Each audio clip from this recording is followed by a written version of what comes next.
let's stop here for a moment to let you all know about Newsly. Newsly is an all-in-one audio super app for iOS and Android.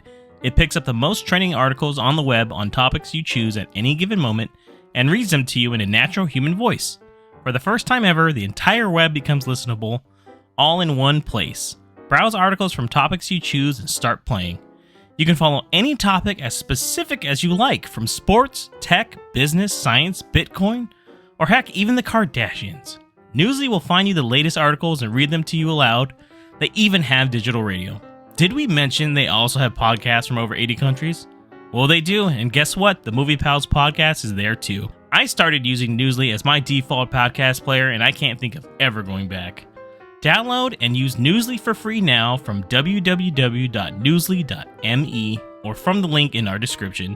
And make sure to use our promo code TMPALS, that's TMPALS, to receive a 1-month free premium subscription. Newsly, stop scrolling and start listening.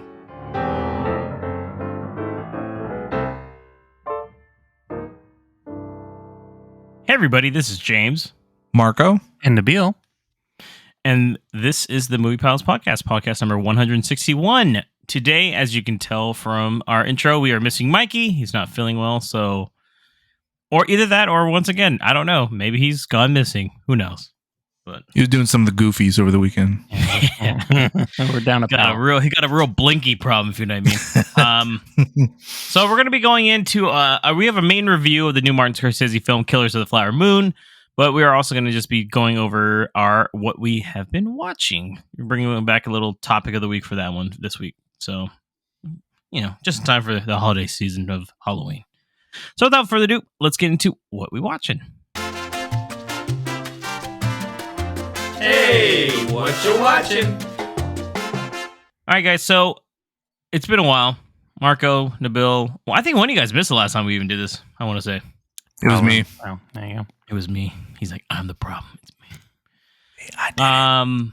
Yeah, so it's been a while. So let's go over some things we've been watching. We're just going to touch on 2 things each that we kind of watch randomly. I don't know if it's something leading into Halloween or it doesn't have to be Halloween themed at all. I know Nabil's probably got some shows that he wants to talk about. But you know what? We'll start with you, Marco. What have you been watching? I actually decided to join the party and join in on some of the Halloween themed fun. So I like it. Started my little Halloween theme by watching The Exorcist III. You're scaring me. I just took all my clothes off. And that was from a recommendation from last time, if you guys recall. It actually was. See, I actually do take on recommendations from these guys. I take your guys' recommendations. You guys tell me about a movie, I usually go see it. No, I know. I'm just saying I'm usually the bad one. So yeah, no. I'm trying to be better at it. So I went ahead and took James on his recommendation and watched this movie. The Exorcist III came out in 1990, and this one takes place. It's technically a direct sequel to the first Exorcist movie, and it takes place years after the original. I'm gonna say it's like 10 years after the original, and it focuses primarily on the police detective from the first movie, Kinderman. Only he's played by a different actor. I think James mentioned it last time. He's played by George C. Scott. Legendary actor, yeah. Looking into these strange murders that are going around, and it seems that they have a demonic theme to it. So the more he looks into it, the more he starts to realize that there's more to meets the eye with these murders. I really, and I'm trying not to spoil it. It's actually pretty good. I'm not gonna lie. It is, yeah. I've never seen any of the Exorcist sequels. They never caught my eye. They never caught my attention. I've heard that the second one sucks, but this one actually is pretty damn fucking good. It sticks to the psychological horror, where there's scenes where as Detective Kinderman is going through and investigating. He's in the hospital in this mental institute investigating patients, and you hear these noises. You hear like similar to the original, where you hear rumblings in the attic. When he goes into the church to speak to some of the priests, same thing. You hear these noises or you hear these creaks, and it kind of messes with you, especially if you're watching it by yourself late at night in the dark, shirtless. So maybe not shirtless. You know, it's fucking the glow of the TV just reflecting off of Marco's eyeglasses as he's watching it. Half of his mouth open. Oh my god! But I like the take that they do on Detective Kinnaman. I mean, he has just a brief scene in the first one, but George C. Scott kind of makes it his own, and you know he can be pretty intense in the movie, and I kind of like that because the first guy was a little more soft-spoken, kind of calm, but you see a different demeanor of this guy. He's tenured, so he's seen some shit, so to speak, and it shows. And I kind of like when they do that. So the fact that he's seen so much, yet he's still surprised by what he's seen in this movie makes him a compelling character. What they do with the demonic stuff is pretty cool. It escalates similar to the first one, where you start to see more and more and more of it. Some of the practical effects probably don't really hold up, but there is this one scene towards the end when Kinderman is finally facing the demon, who pretty much is, I don't know if this is a spoiler or not, but whatever.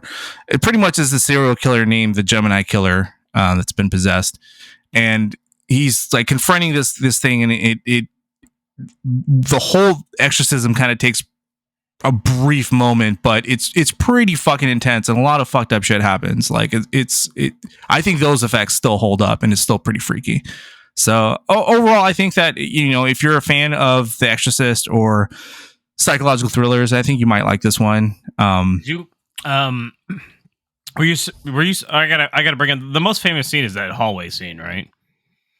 There's a scene that's very like shocking. Did that without bringing up what it exactly is? Did it creep you out a little bit? Yeah, there's actually two scenes that creep me out, and one of which I'll talk about because it's not too much of a spoiler, but kind of akin to the first Exorcist movie where Reagan, crawls down the stairs. They do something similar in this one, but it's a lot fucking creepier because there's no fucking noise, and the character's unaware of what's going on, and it's kind of like one of those background things, and you're just kind of like, oh shit, this is fucking freaky.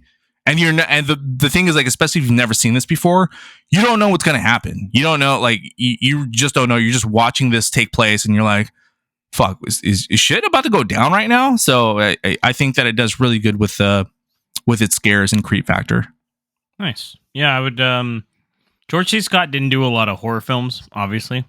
Yeah, but he was in another film too, the 1980 film called The Changeling, which is really good too. So if you're ever looking for another one, that might be one to take a dive into. It's got a really famous scene in there too. So might check that out too. Aside from that, I also continued with another famous franchise. I love this one. And I watched some of the Halloween sequels, the original sequels. And one of them specifically was Halloween 4, The Return of Michael Myers, because that one I've never really seen. I've seen clips of some of the other ones, but this one I've never seen anything. And I gotta say, it's actually, although it's cheesy in some parts, it's actually pretty good too. I'm not gonna lie.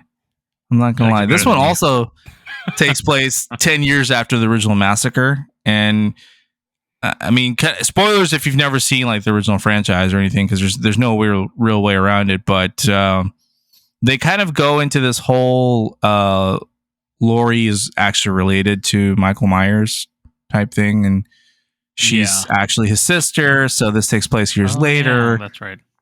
Yeah, I will say that's in two timelines, so it's not. Yeah. But this is like the original timeline. So the original timeline. If you look at it this one, then they added it with the second one, which is. Right. So bizarre, by the way. Laurie Strode has had a daughter who's played by Danielle Harris, who actually has appeared in. Me and James were talking about it. She's appeared in quite a few Halloween films. She even appeared in the Rob Zombie reboot, and even one of the new sequels too. the new reboots, soft reboots / legacy sequels / whatever you want to call them. But she plays Jamie Lloyd, who's Laurie Strode's daughter, and basically Michael Myers is out to get her because it's his niece, and our boy Dr. Sam Loomis returns and is going out on a rampage again, warning about Michael Myers. Everyone's like, Fake news, guys. Fake news. This was a delight just because of how fucking insane Sam Loomis is. Like, you think Michael Myers is insane, but I think Sam Loomis is crazier because he's raving and ranting and no one fucking believes him, despite the fact that 2 sequels have already, I mean, one doesn't really have Michael Myers, but a sequel, a third one. One sequel has already passed, and they see like this guy just won't go down, but no one believes this guy. You gotta bring it up though, like Donald Pleasance. I think these were just his, I don't know, like his favorite roles. I think. Yeah. For the most part. I liked it. I loved how I loved how crazy he was. It's actually a highlight of this movie because he's running around just fucking waving his gun and he's like, it's funny though. The funniest thing about it though is like he is they kind of try to retcon like events that happened at the end of the second film. Yeah. Like, spoiler if you haven't seen that, sorry, it came out in fucking 40 years at this point, but like he blows up with Michael at the end of the second movie. And then they try to explain that like he just like has like a burn mark on his face. He's like, I survived. I'm like, no one could have survived that bullshit, dude. Yeah, no way. The room fucking exploded. There's no way. He's like, there's Michael's no way. Eyes are black. Because James, because you saw this one recently too, right? Yeah, I'm doing because I hate myself, a 31 days of fucking physical horror movie media. It's definitely backfired on me. I would never do this again in my fucking life. But yeah, one of my movies has been Halloween 4 amongst the other Halloween movies I've seen, and yeah, I don't like this one though. The mask, I hate that the mask looks like dog shit too in here. By the way, God, it looks so bad. There's a scene where the mask does look. There's literally a meme crazy. of the one where the lightning strikes and he's in the room and he's like, huh? He looks over and I was like, who's this goofy fuck? So Isn't it crazy that the mask looks completely different than the movie poster? It's because they apparently lost the mask from the original one, which is... Yeah. I don't know how you dumb. Lose the fucking mask, but that's why every movie after, I think the second one, the mask looks different in everyone up until Halloween 2018. And that's then they bring back the original that someone had either a copy or a mold, or they fucking figured we found it because of technology. I mean, goddamn, like, yeah. You think that's bad? The one at H2O was fucking terrible. Half its CG, half the time. So. Oh yeah, that's a bad one. Oh my god. Yeah, but I mean, it's only an hour and like 20 minutes long, 25 minutes long. This movie's super short, and yeah, it just doesn't go anywhere right really. Into it. It jumps right into it. That's my problem with it. I think I enjoyed it because it was reminiscent to one of the sequel, to like the second reboot sequel. You can see it like is inspired by some of the events of the original sequels, with like the town kind of yeah, the townspeople taking arms and trying to the second half. Yeah. But I appreciated that though, and I think that's kind of what I think. If I had never watched the Legacy sequels, I probably wouldn't have liked it as much. Or if I had seen this before the Legacy sequels, I probably wouldn't have appreciated it much. But because of in the order that I watched them, I think that's why I kind of enjoyed it. It's not one of those movies. Yeah, it's not one of those ones. Hey, run out and go watch it. This one's a fun one if you just want to like have a fun Halloween night and just kind of just put it on and just. It's definitely there, I guess. I don't know. It's one of those Halloween ones that's kind of forgotten, I guess. But it is literally the return because 3 did so poorly, and they were like, we got to bring Michael Myers back. So they, then now he's back. Here you go. He's fucking just doing the same shit he did fucking 2 movies ago. But it's cool though. There's certain things I still like about it, but it does lead into 5 and 6. So I mean, I might continue this rabbit hole. We shall see. I enjoyed it a lot more than I thought I did. So I mean, if you're into the classics, or you're a fan of Halloween, or if you're just curious, just go through the sequels. Or I would say it's probably worth it to watch 2 in order to watch this one. So it kind of makes sense. You don't really have to, but with the weird timeline. Yeah, but I'd say it's a fun one still. Nice. Some of the kills are still pretty cool. Yeah, the kills are really good. I will bring that up too. Nibble, what about you? What you been watching? I've got like you said earlier, James. I got a mix of things. So Like Halloween 6. yeah. Oh shit. You know, Okay. like, really Random. I'm like, fuck. I don't know what I'm doing with my life, but yeah, this is what I'm I watching. saw Hocus Pocus. Yeah, I know you told us before. We know what you're about to do, and yeah, they do seem a little different. But yeah, what about you? So I started first. I've decided to go ahead and watch a show called Yellowstone on Peacock.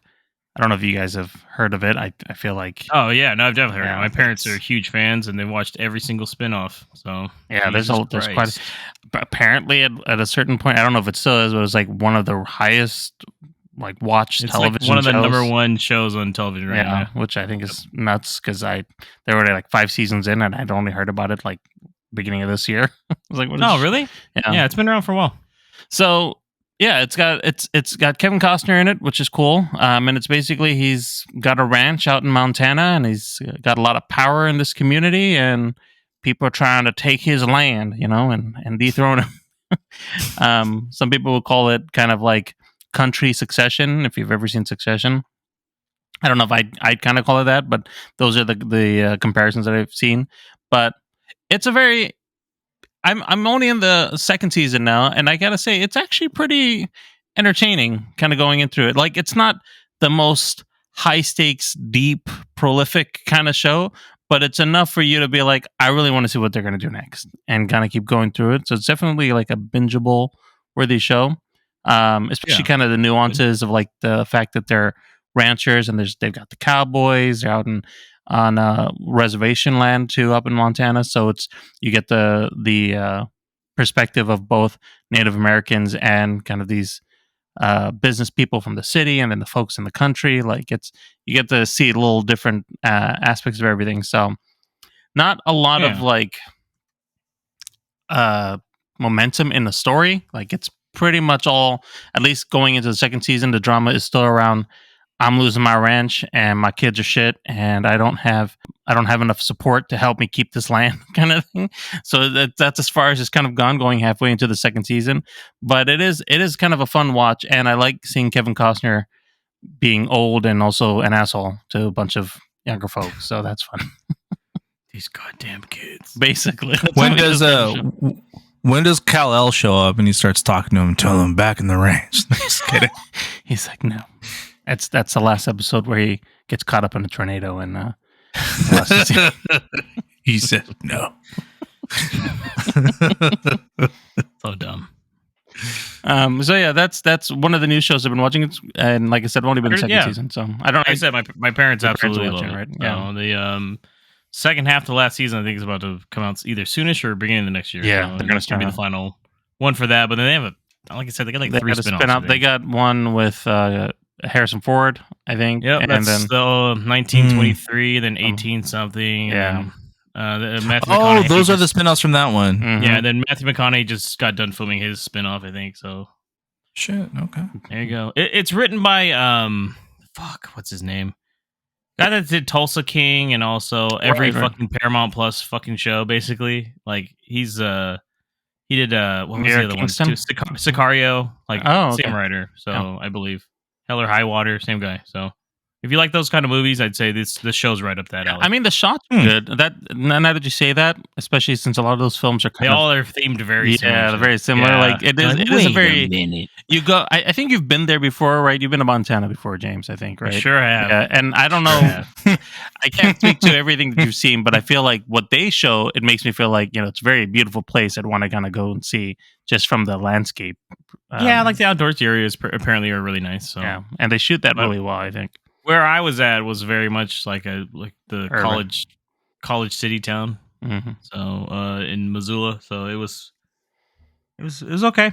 I didn't get to explore it enough for me to really have a strong opinion on it. So I got you. And then I also watched something that was a little spooky, staying in theme with Halloween. So Ooh. I was able to binge through The Fall of the House of Usher, the latest Netflix series from what's his name, Mike Flanagan. Thank you. Flanagan.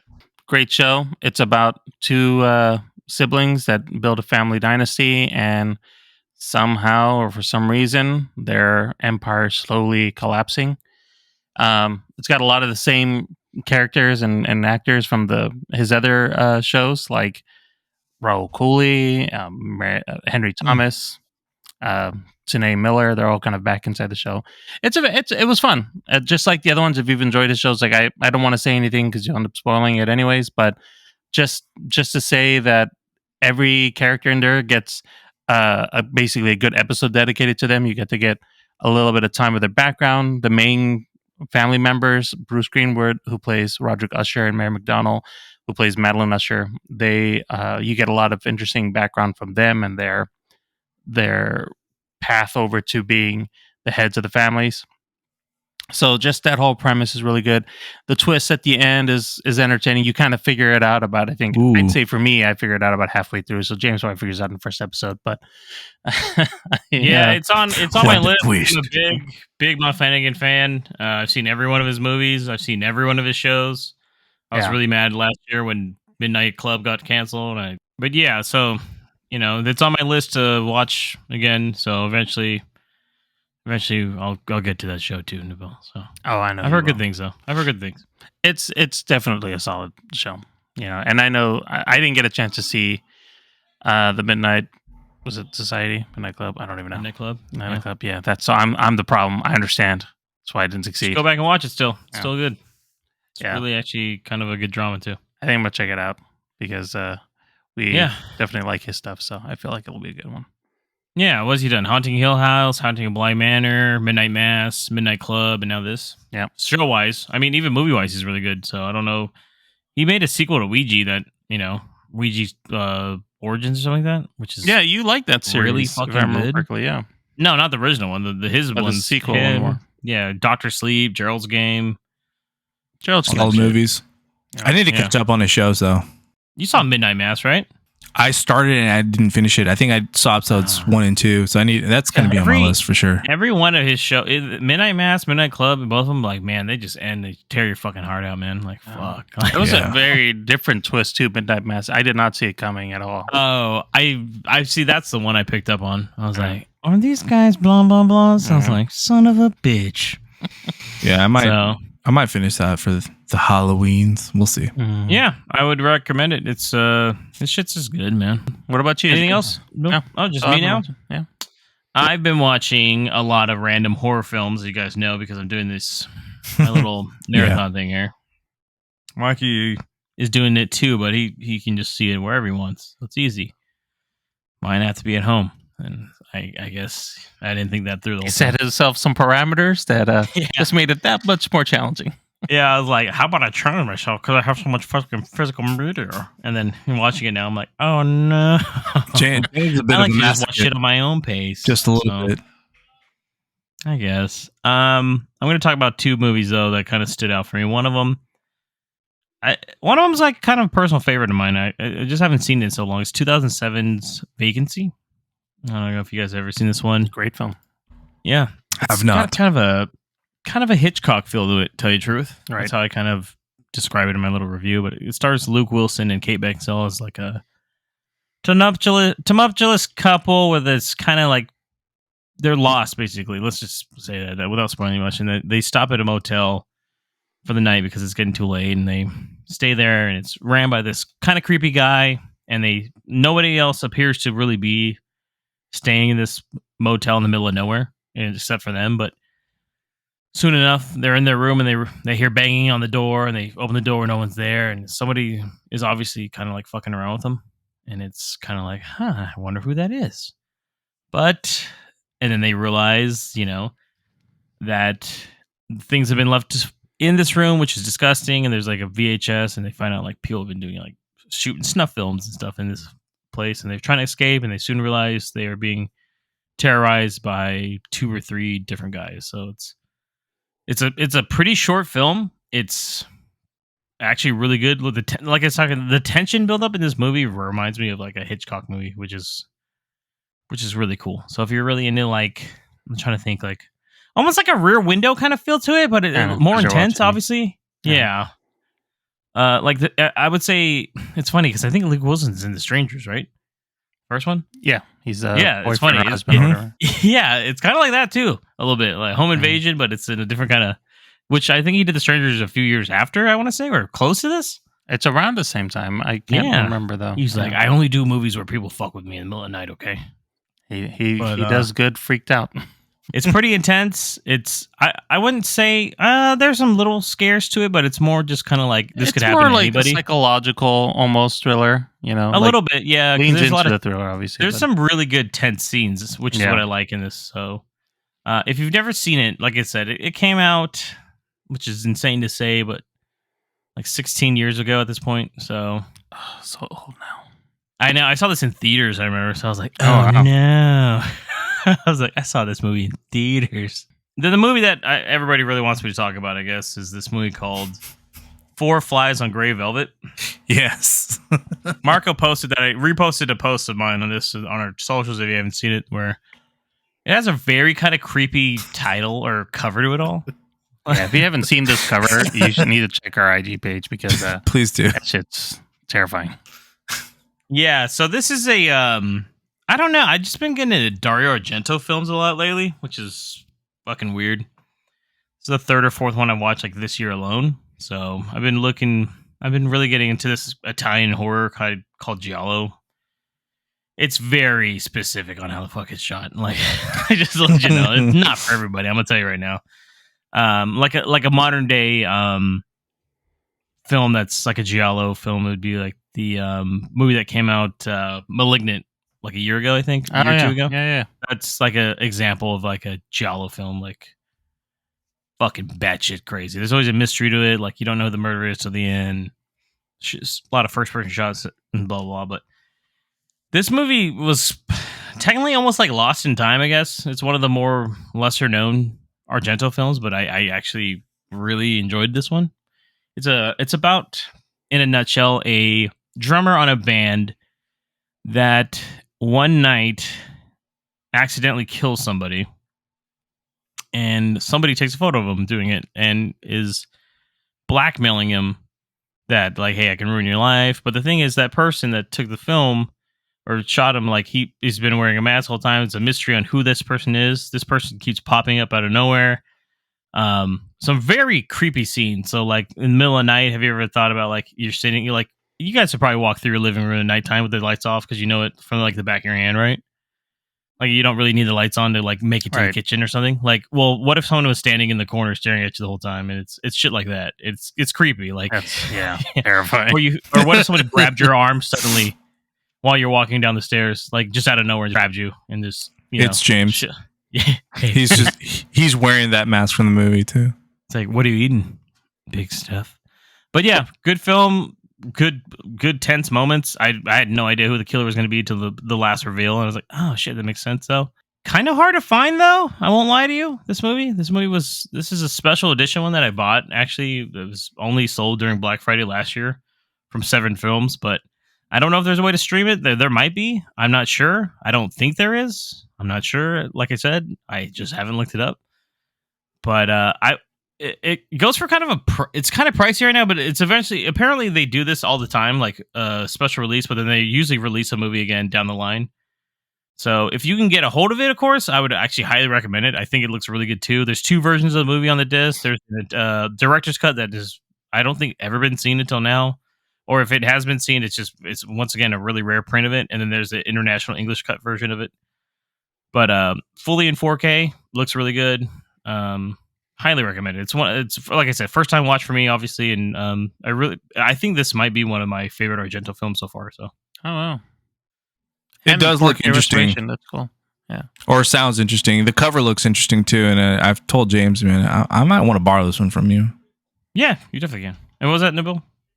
I was like, it's great that it was remastered into 4K as well. Yeah, they cleaned it up. It was from an original camera negative, I think, too, or something, and I don't know how they found it, but it was cool. So that's everything we've been watching. Let's move on now to our main review of Killers of the Flower Moon. Whose land is this? My land. Well, our war hero has arrived. You made a good choice coming back here. Those are the finest, wealthiest, and most beautiful people on God's earth. They outsmarted everybody. They have the say. Who gets the oil? Son, I got a question. You like women? That's my weakness. Well, we mix these families together, and that estate money flows the right direction. It'll come to us. Shomikasi. That's how you are. I don't know what you said, but it must have been Indian for handsome devil.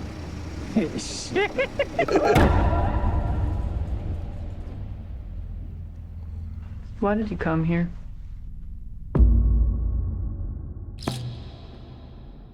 I work with my uncle. You scared of him? Oh, he's the nicest man in the world. So, Killers of the Flower Moon, sitting at a 92% on Rotten Tomatoes. The IMDb description is members of the Osage Nation in the United States are murdered under mysterious circumstances in the 1920s, which sparks a major FBI investigation. Directed by the legendary Martin Scorsese. If you don't know, Taxi Driver, Mean Streets, Goodfellas, The Age of Innocence. This is written by Eric Roth, who also wrote the newest Dune, Forrest Gump in 94, The Insider in 2008, and The Curious Case of Benjamin Button back in 2008 as well as Martin Scorsese. Based on the book by David Gran. This was released on October 20th, 2023 in theaters. It will eventually stream on Apple TV Plus, but that is an undisclosed date as of right now. They do not have a date on when that will happen. I'm assuming either end of the year, beginning of next year, something like that. Who knows? And then once again, the cast is huge on this, so I try to put most of the main people. There's just a lot of goddamn people in this movie. But the main cast, I would say, is Leonardo DiCaprio stars as Ernest Burkhart. Robert De Niro is William King Hill. That's Ernest's uncle. Lily Gladstone is Molly Burkhart. Jesse Plemons is Tom White. Cara Jade Myers is Anna Brown. Jillian Dion is Minnie. Scott Shepard is Byron Burkhart. And like I said, there's many, many more. So let's get some thoughts on this movie here. And if you liked it, did you not like it? Starting with you, Nabil. What did you think of Killers of the Flower Moon? I enjoyed it. I thought it was a very well-told story. They gave a lot of good perspective. Very rare in this type of film where they were getting the full spectrum of the Osage Indians and the kind of white settlers or whatever they were doing over there. That you're getting a lot of different viewpoints over there, and I really liked how that was being told. I think that what Scorsese did in this film really kind of shows his the experience that he has as a storyteller, and from not just from the writing aspect of it, but a visual standpoint. It was very well presented and really told a solid story that you kind of understood this history from start to finish, and I feel like you can get a full context of it. Nice. What about you, Marco? I pretty much agree with Nabil. I really like this one, dude. And I was at first kind of scared at the running time. It's 3 hours and 25 30 minutes long. minutes? Yeah, something like that. But man, it was, like Nabil said, very well written, very well told too. I read somewhere that Scorsese was actually inspired by Ari Aster and how he paced some of his movies, specifically Midsummer. And thinking about it, I think that's pretty true. It's sort of kind of like a slow burn, but never once was I bored. Never once was I waiting for it to end. I was intrigued and interested in these characters the whole time. You know, I think that once again, Scorsese released another banger, man. I mean, he's the legend. He's the truth. Nice. Yeah, I liked it too. Cool. That's pretty cool. It is fucking long. I will say that much. But it works for how it is. What I liked in intermission, guys, don't be scared. Throw an intermission there. Let me go take a piss and fucking come back real quick. You know? We need to bring that back. We need an intermission. Yeah, Lawrence Arabia is just long, but it's got an intermission. Just let you know. 10 minutes. That's all we need. It's fine. Yeah. Leonardo DiCaprio was great. Robert De Niro was great. Lily Gladstone was great. Meth Damon was great. Everybody was great. It was everything just clicked in this movie, and it was good to see. Just like a story that I'll admit, I wasn't aware of this shit. You know, I'm pretty ignorant. So no, they're not fully teaching this in high school like they should be, right? So no Sage. So we all know this. Yeah, why would they, Nabil? Yeah. I mean, as soon as I saw the scene where Marco was dancing almost naked in a loincloth in the oil, I was like, this might be good. I don't know. I was like, I'm gonna get Marco in this scene. But yeah, Scorsese's great, man. There's been like a lot of criticism lately about Scorsese or films in general, and I think this kind of shows you, hey, there's still an audience for it too. And I don't know, this dude just doesn't do wrong with movies. As, he's like 80, right? Is he 80? Yeah, 81? pushing 80. Almost, if not 79? already. Yeah, 80? it's close to it. Robert De Niro's 79. He just had a kid. That's But- Gina just had a kid. So did De Niro. Crazy. They're all getting That's king to you. even So- the king alive. that boy won't be good. But it's just, it worked for me. Everything worked for me. Like I said too, it's I will say it's not perfect. I didn't connect to the characters as much as I wanted to, I guess, like some of his other films where I felt more of an emotional connection to him. But we'll get into that when we talk about the ending, I think. But yeah, for the most part, I think this is a solid movie. One of those DiCaprio films too, where it just reminds me too. I'm like, man, I kind of hope that DiCaprio doesn't decide to like retire early one day, because like I feel like this guy, every fucking movie Leonardo DiCaprio is in, is just a fucking. He's just going all out. You're gonna get a great performance no matter what. That's how I kind of look at it. So, let's get in the plot then. Like, thoughts on the overall plot. Did you like? I don't think anybody really knew about this slice of history over, but what did you think about the plot, Marco? Like, did it work for you? I guess, you know what, guys? I think truthfully, we almost have to jump into spoilers really to talk about plot, because now that I think about it. Just a bit. Oh, it's history, so It's is, based on a but- true event, so Yeah, but if people don't want to be spoiled, because I didn't know what it was going to be about. The trailers to me actually made it look like it was going to be something otherwise, to tell you the Yeah. truth. So we'll try not to talk too much about what is actually going on. Let's just say that, Marco, without okay. super spoiling it, and then we can jump more into it after, obviously. But what did you think about plot overall? I think the plot absolutely worked. It's like Nabil said, something that isn't taught in the history books. It's a story that's not that well known too, and No. to know and hear Martin Scorsese, because I don't know about you guys, but my film had, or the one I saw had a little intro from Martin Scorsese himself, thanking everyone to come to the movie, and he had mentioned that this is a story he's been wanting to tell for yeyears, and Yeah, mine did not. that being revealed throughout the length of the film, I was like, right on, Scorsese, dude. Especially coming from a legendary director from him, it has that much more of an impact, and it's like we mentioned, it's a true story, but it's because it's not that well known. You're still surprised and shocked to learn all the events that transpire, and like I said, the pacing, because with a movie this long, you're always concerned about, how's the story going to unravel? How's it, going to present itself? But again, it's just told in such a manner that you're constantly interested in trying to, figure out like, oh shit, so that's what's going on. Scorsese described this plot as not a whodunit, but who didn't do it. And I think that it actually is a perfect description of the plot. And I think I'll tie that in later on when we talk about characters as to James' thoughts about not connecting with the characters. But I think viewing the plot that way makes the characters make sense, and how you feel about them, it makes it make more sense. Sounds good. What about you, Nabil? Yeah, I agree. I think that what was shown as far as the plot's concerned, what was shown over there gave, like I mentioned, a lot of good perspectives. You got to see the perspective of the Native Americans and how their feeling was towards what was happening. Their not blindness to it all, but knowing that they can't really do anything about it, but they're going to try to voice as much of a complaint as they can. Yeah. You're getting the perspective of the white people coming over there and trying to take advantage of the situation any way they can, and in some places not being so blatantly outlandish with their deeds, whether they're breaking the law or just having no regard for the Native American population over there, just to get some of the money as much as they could.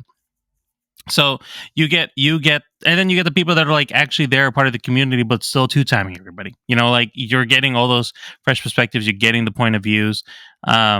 I had heard as well, Marco. I know you saw kind of in the beginning, but I read an article. I think it was a Hollywood Reporter or something. They were saying that Scorsese initially wanted to make the plot around the Bureau of Investigation at the time, the FBI, and the newly formed FBI, and them investigating what was going on there. But what with between him and Leo DiCaprio, they were kind of talking about it, and they turned it into more of a love story between the two main characters and things that were happening around them. Which I'm glad they went that route, because it shouldn't be about the Bureau of Investigation, and the way they went, the route they took focuses more on the Native Americans and from their perspective too, like you said, and you get more of an idea of what it is they went through, their feelings and everything, and it makes you that much more connected to the story versus your typical outside looking in. Yeah, exactly. Yeah. You know what? It kind of pacing wise, it kind of reminded me of Nabil. Marco, I'm not sure. Did you watch Silence, Marco? Yeah, I did. I felt like the pacing was very reminiscent of that, where someone's kind of narrating things that are going on. In this case, it's Molly narrating some little things and going on, and it just takes its time to really spread that message out with the runtime. Because I think Silence is long as fuck too, by the way. Yeah, but it reminded me of that, which was a good thing, because like it. There was the last film, right, before this one. So no, the Irishman, you silly goose. Was it? No shit. Yeah, come on, bro. We saw that together. Come on, yeah. We got food. It's Thanksgiving. Remember? Members? Yeah, bears. I remember. We definitely took an intermission for that one. We 100% did. This is just as long as this, almost. I think. God damn. Anyways, but yeah, plot wise, it worked for me too. It's just one of those things that it was interesting to see, and I liked how it was kind of in the beginning. You're like, oh, I don't know what's going on, but then about an hour in, I watched this with Mikey, who's. I might be dead right now. I don't know. But I told him at the time, I was like, it's blah, blah, blah, right? And he's like, yeah. And, it was. But it was like, okay. We're not fucking really making it sound like this is like oh my God, are there fucking there's aliens? not that kind of thing like Marco said. Yeah. Oh my God. Scooby-Doo mask off at the end? No, and again, the way Scorsese describes it makes more sense that you figure it out very easily at the beginning. It's all about it's all about who's not in on it type of thing. Yeah, basically. So, thoughts on the cast then? Because the cast obviously is the cast is what makes up a movie. That's what a movie is.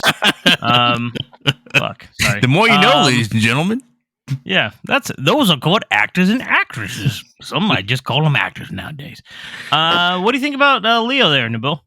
As Ernest Burkhart, our lovable oaf of a fucking idiot. Yeah, that's exactly. With his bulldog face. He did some great acting in this film, some great face acting in here from all the people, He's some fucked up teeth though, didn't he? Oh God, it bothered me so much too. I was like, I know the bad be there. First scene, I was like, man, gingivitis was pretty bad. I just want to brush him a little bit, just a little bit. Maybe I was like, maybe after he marries Molly, she'll teach him how to brush his teeth right. And then I was like, did they got the braces yet? No. The OCD and James like, I got to get some floss for this guy. Hold on. I was like, the plaque and gingivitis is just kind of killing me here. But yeah, it's a tobacco. No, he was, of course, great actor, great portrayal of the character. So there's two parts of this that one I really saw came through, and one I was like, I'm not 100% sure. So the first thing is he loves his wife, and I think he did a great job portraying that he loves his wife over anything, and that was a really good part of the heart of the story, is seeing how much he cares for Molly. But the second aspect of it, of him being, I'm gonna say simple, maybe a little slow. I'm not, not 100% there. But see, my thing is that he portrays him that way. That's what he's supposed to be. But at the same time, he's coming off as more aware than he is. Yeah. He knows what he's doing. He just doesn't really, and he's very upfront about even when he's speaking to Molly about the reasons behind why he's there. I love you, but also I love money. He's very clear on what his intentions are. Once again, just very simple-minded. He's just easily manipulated, easily. I think he's doing the right thing, but then it's manipulation. Yeah, he's easily manipulated by another character, which might be what it is that because he's not I don't know if he's not aware that he's being manipulated. Maybe that's what it is. And so he's just doing things because he's like, that makes sense. I should be doing I this. hands down disagree with you, Yeah. man. Really? Yeah. Yes, he's simple-minded, but he's still a total piece of shit, and he definitely loves money more than he loves his wife. He knew what he was doing was wrong, otherwise he wouldn't have lied. He was lying on purpose. He lied to Molly. He lied to her face as well too, like at every opportunity. So he even mentioned at the beginning of the movie, like, I love money. He's like, I love my wife almost as much as I love money, or something like that. And so I he love money almost as much as I love my wife. But the reality is, he actually did love money more than he loved his wife, or he wouldn't have done those actions and let himself get manipulated doing that. And I don't want to like spoil Possibly. anything. Yeah. But there's a part where he's kind of, things are happening between him and his wife, and he's kind of going along with it. But at the same time, you can tell that, or at least it seems like to me. This is where I'm like, I'm not so sure about the betrayal. If he made this, he's not 100% sure if this is really going to go as far as it's going to go. I agree with you. I got that vibe too. Because he knew what he was doing was hurting his wife. To a certain point, he knew. Oh, he knew. He played it so well though too. DiCaprio's performance. This is one of the most That's why I don't know. lowest characters he's ever played, and he plays it so well. That's why I'm with Nabil a little bit on it. I'm not sure if it was entirely like just part of the act, or did he genuinely love his wife still? I think I got the vibe that he still did, but he was just, he's such a fucking idiot. Like, he's so dumb. Like, he's like the dumbest character Leonardo DiCaprio's ever played. So I'm not sure. So and one of the most villainous, which I liked. Django Unchained, kind of. Oh yeah, he kind of that's probably the most villainous he's ever played. But this one was almost up there.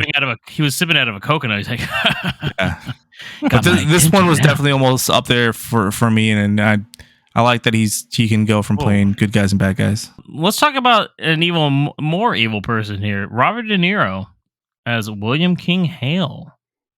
I'll just start out with him. Whew. Talk about a Two-Face, right? Yeah. Oh my God, is this part of the cinematic universe? I don't know anymore. POS.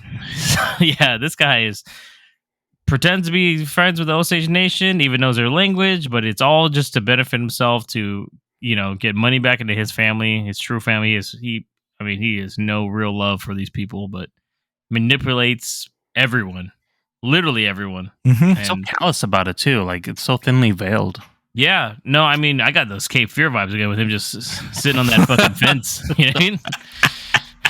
Talking about his favorite book, which I will not say. Fireworks blowing up behind him. Oh, hey there, how you doing? So I don't know. He plays a villain really good, man. De Niro, like once again, another just fucking solid performance from De Niro, and he just works so damn well with Scorsese too, which is, it's crazy they've been making movies this long together, man. Match made in heaven, man. Yeah. Like I said, this is his 10th film with him, right? Is it 10 films? Yeah. He's done 6 with Leo. So like this is like probably, if this is his last movie, like he went out with a bang, like just using his favorite actors. You can tell like these are his favorite actors, dude. Like, but what did you guys think of Robert De Niro? Either one of you. He man, one of the biggest pieces of shit ever, man. Yeah. And he like you said, dude, he plays it so well. He's so cunning. The fact that he can, be talking to you to your face and basically like robbing you right in front of your face, Yeah. And he's literally know the reason behind a lot of things that happen, and it's like, oh yeah. And he wears those fucking goggles while driving, and you can't trust the guy. I don't trust him. I don't trust him. Those goggles. Those are called driving goggles. Yeah, but nothing was happening in Osage County without him knowing. He literally had everyone in his pocket, from law enforcement to businesses to everyone. Boy. And he just made it. Oh, he always made it seem like he was your friend. He was trying to help you out. He deeply cared about you, when really he was just talking shit about you the whole fucking time. Car salesman to the max. Yeah, times 10. He was recruiter at a military fucking booth. Like the fact that he was even. I mean, he was he was Ernest's uncle, and he was even fucking over his own fucking nephew, dude. Like, even going against your own family. Yeah, we'll talk about that. Yeah, pretty freaking harsh. So, yeah, like you said, dude, De Niro, man, just one of the greats, and still proves that he's at this age, he still got it. Anything on that, Nabil? No, I completely agree. I think De Niro. I also think he's not the smartest of the criminals. Again, I want to say that thinly veiled. Like, it's not like people didn't know what he was doing, but he did enough good for them to overlook the bad. You know. Yeah, because he would do stuff where he donates shit to places, and a lot of people turned a blind eye to this guy. Like, okay, well, and like some other people are like, I think you might have gone a little too far this time, or this is way too. There's a scene where literally the fucking was that the sheriff? Yeah, I think so. Yeah, I think sheriff's like, or one. I don't know if it's sheriff or one of the guys, or like a mayor or councilman. He knew it was him. He's like, oh, he's like, yeah, you gotta. He was your standard big business guy.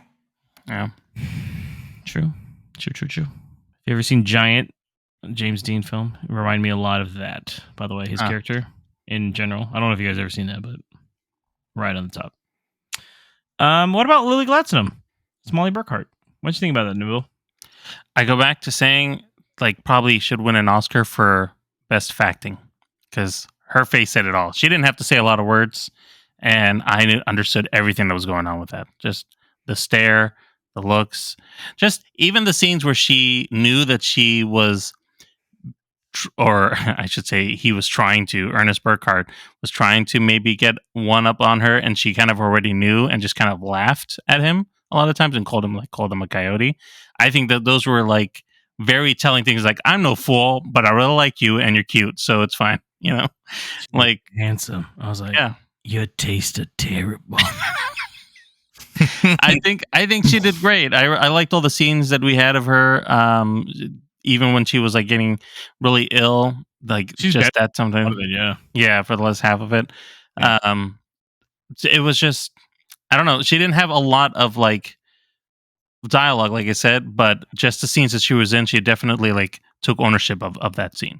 Hands down, yeah, really good performances. Any thoughts on her, Marco?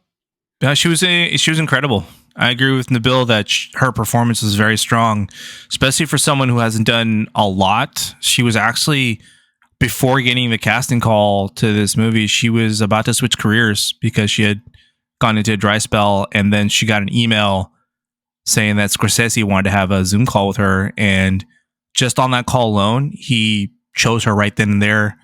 And De Niro, I think De Niro or DiCaprio said that Scorsese had never done that with an actor, and he did that with her, and said that she's Molly, and it paid off. It paid dividends because she was incredible. She definitely deserves to be nominated for an Oscar, and I hope she does get more roles. You feel her anguish, her pain, her the terror within her of, you know, I like Nabil said, I believe you even though, or I'm with you even though I know that you're hiding something, you're doing something shady.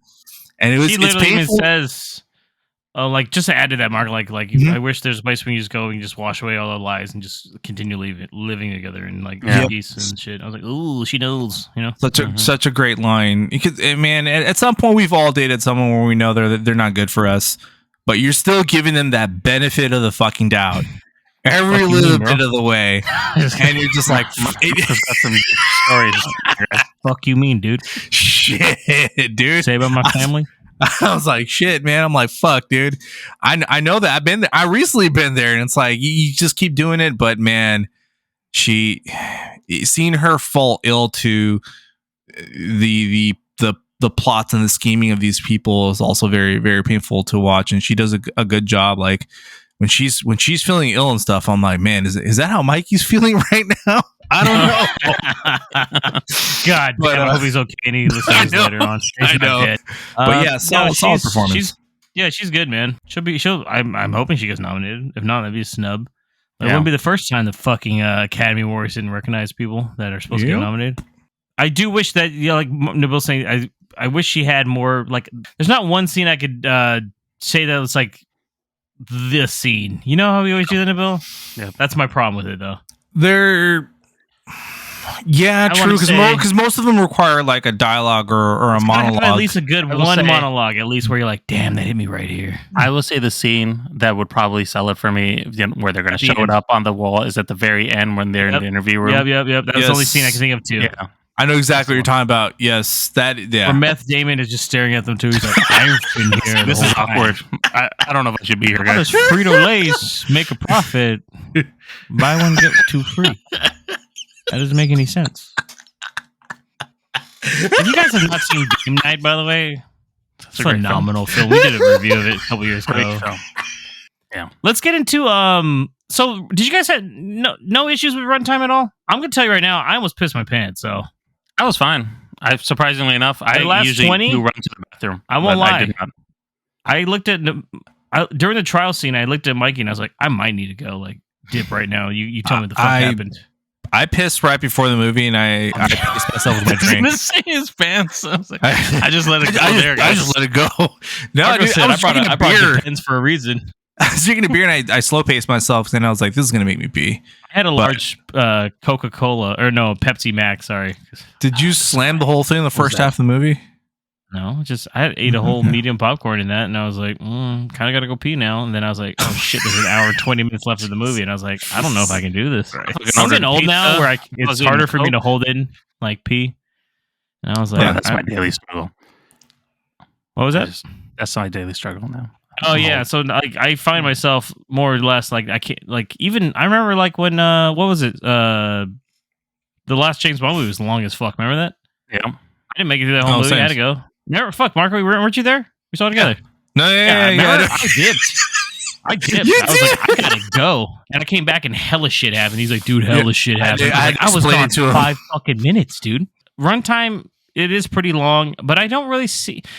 I guess the beginning part could probably be cut a little bit. That's the only part I really saw, like the setup to it all.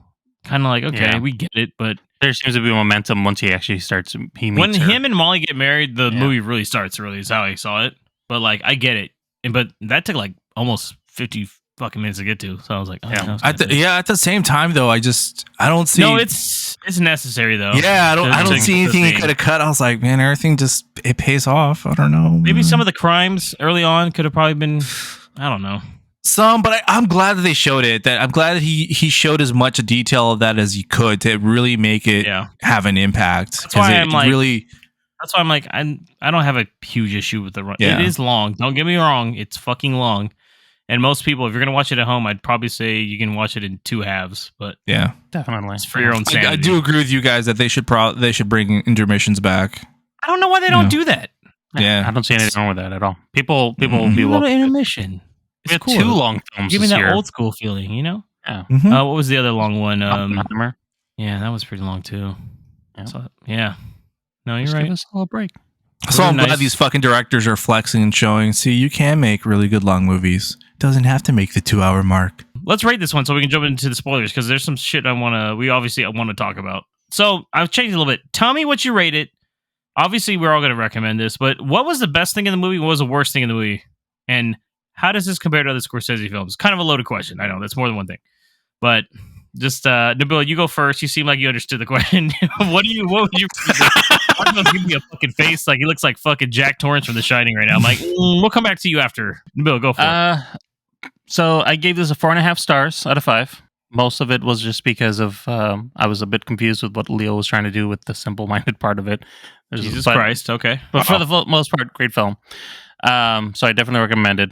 Best part of the film, I'd say, was again just the integration of the Native Americans and what they were going through. I'd never really seen a story told in that way where it wasn't kind of some kind of stereotype. So I just really liked what was being shown there. So that was great. Worst part, I want to say, they threw in some of the scenes with, I don't want to go into spoilers, but there was some quick-paced action scenes that just kind of happened. It was kind of like a third or maybe 3/4 of the way into the film. There were some scenes that were happening, and it just happened really quick. Like there was a little bit of context. Maybe because of me, I got a little confused on what was happening and why for a second. James shaking his head. He's like, fucking Nabil. But Nabil, we need to have you come back to California, man.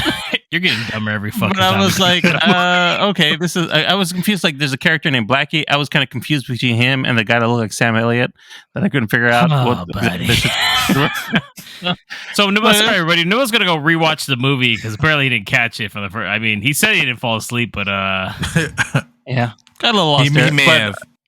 as far as comparing to another Scorsese film, this is definitely more on his later part of his stories in the last 5 to 10 years. Like it's definitely different from what he was doing before, because these are outside of like the New York based films or the mobster stuff that he was doing.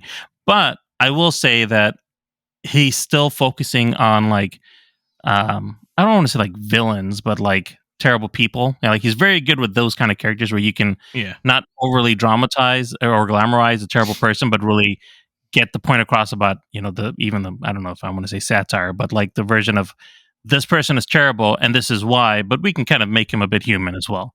You know, and I think that's holds true even to this film with the characters in it. yeah, I almost kind of reminiscent of like Wolf of Wall Street, maybe. I don't know. What about you, Marco? My friend? I'd give this movie 5 stars. It's fucking incredible. I think the best part of this movie, I agree with Nabil, was telling the Native Americans story and putting them in the forefront and seeing it from their perspective and making us immerse ourselves into their point of view and what they went through during this ordeal. At the same time, the worst part is the fact that this is actually a true story, that this actually happened. Very political view or answer there. God damn. Tell me what you didn't like, god damn it. How does it compare to other Scorsese films? I think that this it kind of falls in line with, I don't know, I see it attuned kind of to Gangs of New York, where it's a time period piece at the same time. Kind of, you know, seeing a historical event that happened, you know, years ago that maybe not many people have heard about and is probably been, you know, long forgotten. And he's definitely, you know, bringing awareness to it and saying, hey, this thing fucking happened and not many people know about it. And I feel like it's a story that should be told. So I see it akin to that. At the same time, it's sort of like the downfall of a group of people. And he's really only done that with like mobster stories and kind of us seeing the downfall of a mobster story, but we've never really seen the downfall of just these, you know, people who are just trying to live their lives, and then someone comes out of nowhere and tries to bring them down. So you see him kind of borrow elements from those two types of movies and combine it and incorporate into this film. Good take on it. I give this one 4 out of 5. I liked it a lot. Like I said, I just could not emotionally connect to a lot of it myself personally. That's why it doesn't get the bump. But I mean, still amazing film. Great film, Scorsese film. Best thing about it, I think the performances. I think everyone's great in here except Brendan Fraser. I don't know. I felt like he was trying to be schlocky on purpose, but it was fucking weird after seeing The Whale now and then seeing this. I'm like, what the fuck, man? Just part of the runtime for me. It's just a little too long. That's all. I like my movies a little bit shorter than 3 hours and a half, but I mean, whatever. He almost pissed himself, guys. Give him a break. Yeah. I would say once again, very, very fucking similar to. I mean, silence is like the death of like fucking religion, right? In certain regions, and fuck, man, I just keep going back to that, and that's a movie. That's almost one of those ones like great movie you wouldn't watch again just because it was really rough to watch. That one in general, for me at least. We did this. Right. I mean, the guy, Marco, Nabil, the guys did this little movie thing this last month, and it's really opened up my eyes and ears to just remembering a lot of films that we haven't seen in so long. But he's good at these period pieces, though, man. Like whenever he does choose to do these, like I don't know, like a lot of people does their research, you know. Like Hugo's a really good one for like kids. Yeah. It's a love letter to cinema about silent really films. Need too, to watch that. That. Yeah. The Aviator, he's done that too. As you guys so good. He's done Gangs of New York and all these other films, but it probably most reminds me of Shutter Island because that's the movie I saw with Marco where he told me we were going on a double date with someone and girl brought her boyfriend with, so kind of I just remember that. The time just watching it, I was like, wow, I'm just fucking third wheel in here. So world sounds like after he he definitely told me, he's like, no, man, seriously, dude. It'll be cool. I was like, okay, cool. I don't really want to go again. I already saw it. And I was like, got there. I was like, oh, fuck me. So I don't know why. I didn't Just remind me of know. that. Just remind me of that. So that just tells you that, been watching Scorsese films with Marco for a long time. So I'm pretty And sure we also saw I leaned Silence hard to together get and you it. forgot, but that's okay. we might have. I just don't remember. That movie was 2017? That was before time. Yeah, not particularly my favorite, but yeah. Yep. Let's get into spoiler sections though, guys. So if you don't want to hear about, we're gonna probably truthfully dive in more into the plot of this, just to fill in the little blanks of us what we've been kind of, as Nibble might call, circling around. So we'll jump into spoilers. If you don't want to hear about it, just jump into our outro section there. It'll be on our time codes. So without further ado, let's get into our spoiler section.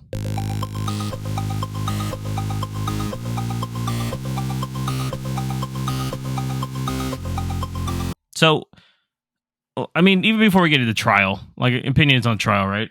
So obviously, it was pretty obvious, like, right, that Robert De Niro was just manipulating everyone, and Ernest is involved, and literally everybody that isn't Native American is killing people in this fucking town, right, or city, Yeah. or this And region. no I regard guess. for It them. actually expanded more than just one town, I guess. Mm. Were you confused by that, Nabil, or did you catch on to that? I got to ask you first. Sorry. No, I mean, I knew actually knew the history of this. I'd watched a documentary on the Osage Okay, people that makes when we sense. went through. So, You were I'd like, heard about all the stuff. were there assassins? What's Yeah. going on here? So it wasn't a surprise on what was going on. And honestly, I feel like Scorsese did It's it pretty as like direct. a little story. Yeah, like he made it apparent though. Like you don't know, but you know. As For it's the going on. first few, maybe you're like, okay, what's going on? Is there a serial killer? Is there some shit going on? And then it's pretty obvious after the first sister's killed, at least in my opinion, you're like, oh.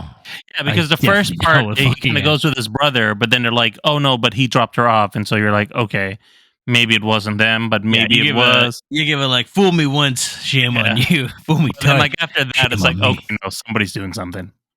Yeah. Who, by the way, the guy that plays fucking Byron is always a piece of shit in every movie. I don't know if you ever Scott Shepherd. Is he? Yeah. I read something that he was a country singer, or is a country singer. Scott Shepherd? No, the country singer, I believe, is the guy that is the rodeo guy. Is a country singer. Oh, the rodeo guys. Okay. He's an actual thing. Yeah, Scott Shepherd's he's been in a lot of movies, dude.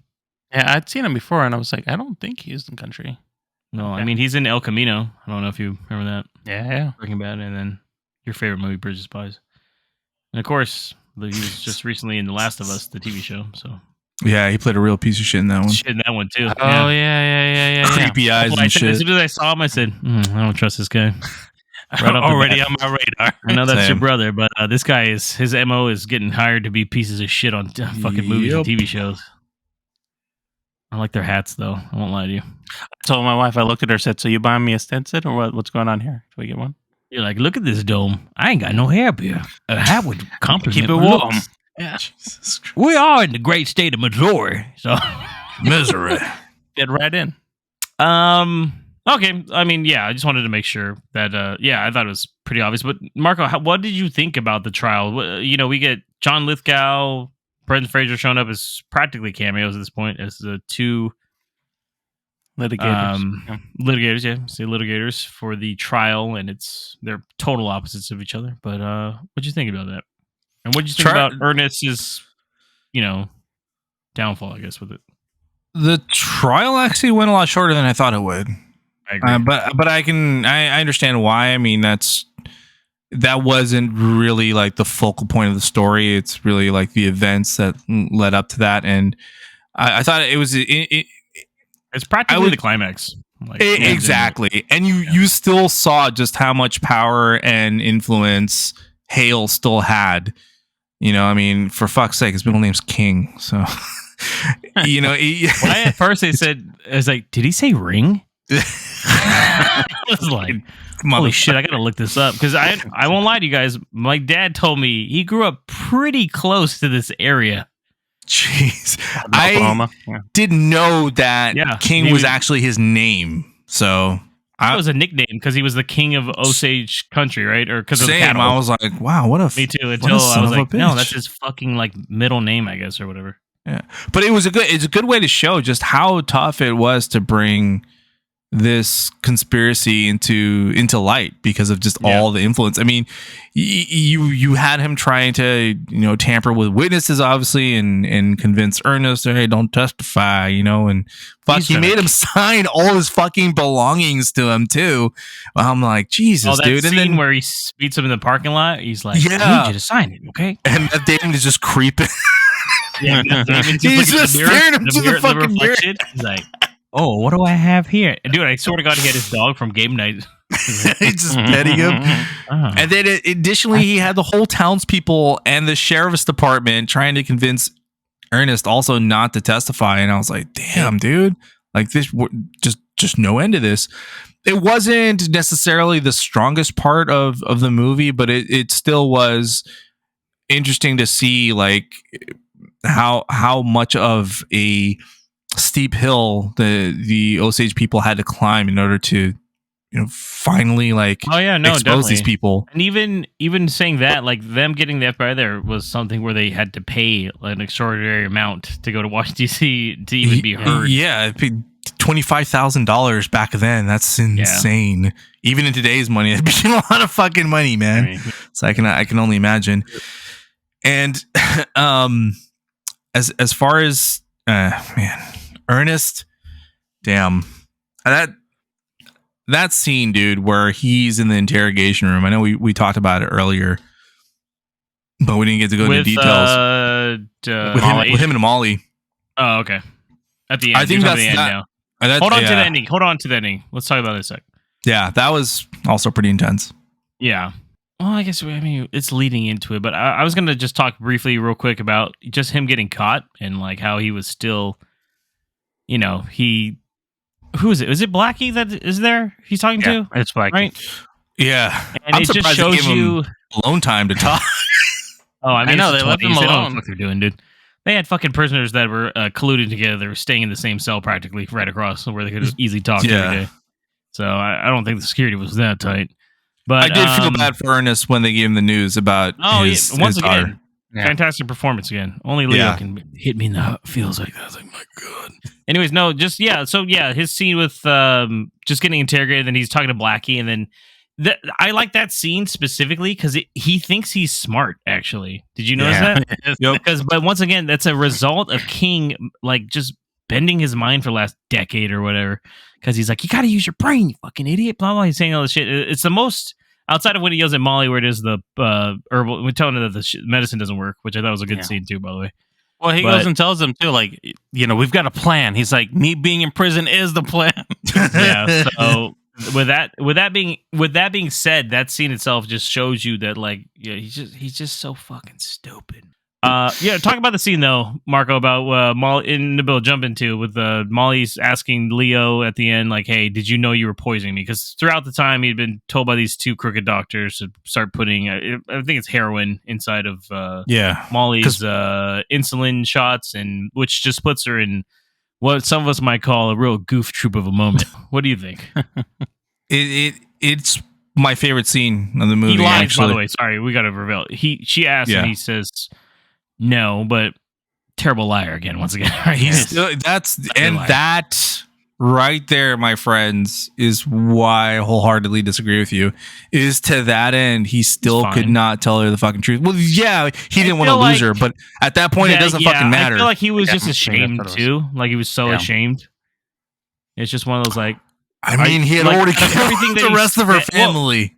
No, which I know. But what I'm trying to say is, like, that's why I don't know. Like, I can go probably 50-50. I can agree with both of you guys on it. But I feel like it might be so, like, he's so fucking far down. Like, the last thing he wants to do is hurt Molly, and he doesn't want to admit that he was actually hurting Molly. That's how I read it. I think that he thinks that by doing that, he's not going to hurt her. But he still, because but once again, like Nabil said, she knows everything. She's the teacher that already knows the answer to it, but asks you anyway to catch she wanted to see if he could tell her, and that was so fucking gut wrenching. But I think one, that is my favorite scene, and two, that is the fucking, to me, that is the Oscar scene. Even though there's not a fucking long monologue, that's what it's just the reactions to each other. That would be the one. That would be the one. And I would say too, like, you feel throughout the whole film, like, or for that last scene, I should say, that she was ready to kind of forgive him for it all.